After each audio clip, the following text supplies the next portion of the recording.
A Breck woman pleads guilty to a fatal Blue River crash last summer.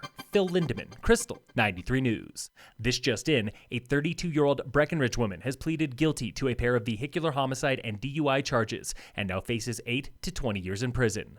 Lindsay Lee Ward today admitted to drinking at the Breckenridge golf course on August 30 last year. She was driving Highway 9 through Blue River when she swerved into oncoming traffic, hitting and killing Benjamin Mitten and Nicole Go, both of Summit. Ward blew a .29 after the accident. She is sentenced June 15th. It's a changing of the guard in Frisco tonight when term-limited Mayor Gary Wilkinson gives his seat of 12 years to current Councilman Hunter Mortensen. Frisco incumbents Jesse Burley and Rick Enkin also return, joined by new members Andrew Aronson and Andy Held, serving 2 years. Mortensen inherits a town still reeling from coronavirus shutdown and a summer event schedule that hangs in limbo. I know people are getting a little frustrated and stir crazy, but everything I'm hearing and reading and seeing is that the tough decisions that have been made are working, and they're working for everybody's best interest to keep us all safe and alive and those we love alive. A virtual swearing in for new Frisco Council is tonight at 7. In Breckenridge, newcomer Dennis Kuhn last week joined incumbents Kelly Owens, Jeffrey Bergeron, and Dick Carlton on council, and Mayor Eric Mamula settled in for a second busy term. Mamula. If this thing kicks up again in the fall, we'll deal with it. It'd be great to have a, nice summer and get some people back in town. On the other hand, we're not going to sleep. Breck Council meets tonight through video conference, reviewing new building codes and approving a 5-year lease for a local law firm at the Breck Professional Building, recently purchased by the town for construction of the now delayed parking structure. That meeting begins at 7.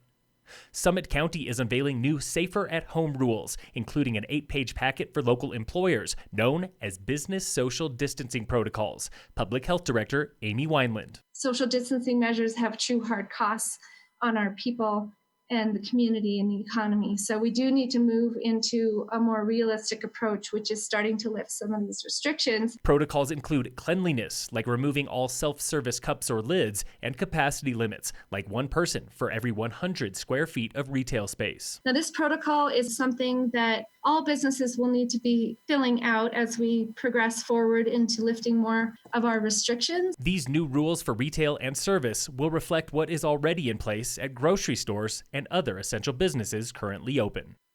Lodges and short-term rentals remain closed countywide through May 31st, and the county has heard your complaints about lack of guidance on reopening protocols and irresponsible owners. County Commissioner Elizabeth Lawrence. The majority of the emails I've received are related to both STRs, which they're saying Eagle County is doing, and all the tourists are going to Eagle County.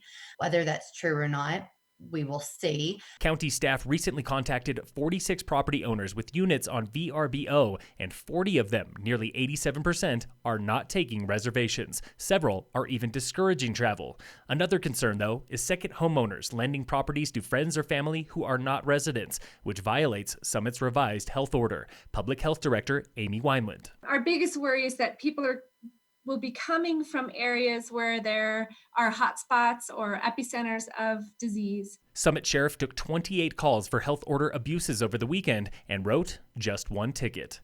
To make a complaint, call the county's STR hotline at 970-368-2044. For complaints in town limits, contact your local town. Summit's workforce is slowly returning as businesses like gift and bike shops reopen, but the county's biggest employers, Vail Resorts and the lodging industry, remain shuttered. Vail spokesman Ryan Huff. Once we have more clarity on when and if we're able to open for the summer, we would be able to make some decisions on bringing employees back. But just since we don't have those bits of information right now, we just don't know. All year-round hourly employees at Vail remain on furlough, and salaried employees are on pay cuts through October at least. Meanwhile, the company is paying health insurance premiums for all employees and waiting on county guidance for summer operations, with no date for opening at Breck or Keystone. Town of Dillon has canceled this year's Lake Dillon Beer Festival, scheduled for June 13th at the amphitheater. That was the same weekend as the Colorado Barbecue Challenge in Frisco, now happening September 25th and 26th, and yesterday, String Cheese Incident canceled back-to-back July concerts in Dillon. Dillon's remaining summer concert schedule is unchanged for now. And in local sports, brought to you by American Family Insurance, the Weiss Agency, at least 4 Summit High seniors are heading to college this fall on athletic scholarship. Alexi Nevarez plays men's lacrosse at Johnson & Wales. Max Bonenberger runs track and cross country for Colorado School of Mines. Nicole Kimball joins the rugby squad at Sacred Heart in Connecticut. And teammate PK Vince heads to Harvard, home to the women's Division I national championship team. Phil Lindeman, Krystal, 93 News.